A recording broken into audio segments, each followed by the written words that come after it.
11th standard history உடைய book back question. பண்டைய India தொடக்கம் முதல் சிந்து நாகரிகம் வரை இந்த லெசனுடைய புக் பேக் கொஸ்டின் பார்க்கலாம். இது பாத்தீங்கன்னா டிஎன்பிசி சிலபஸ்ல இண்டஸ் வேலி சிவிலைசேஷன்ல வந்து கவர் ஆகும். சரியான விடையை தேர்வு செய்க. ஃபர்ஸ்ட், எழுத்துக்கள் அறிமுகம் ஆவதற்கு முந்தைய காலகட்டம் டேஷ் எனப்படும். வரலாற்றுக்கு முந்தைய காலம்.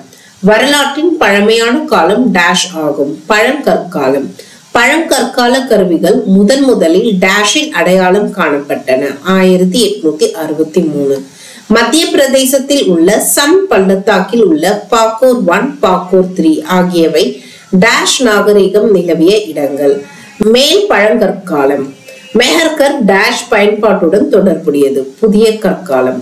டேஷ் கல்வெட்டு குறிப்புகள் மெசபடோமியாவுக்கும் ஹரப்பாவுக்கும் இடையேயான வணிக தொடர்புகளை குறிப்பிடுகின்றன. கியூரியோஃபார்ம். பர்சா ஹோம் டேஷ் நிலவிய இடமாகும். காஷ்மீரில் புதிய கற்கால பண்பாடு. தொடக்க கால ஹரப்பா காலகட்டம் என்பது டேஷ் ஆகும். பொது ஆண்டுக்கு முன் 3000 2600 வரைக்கும்.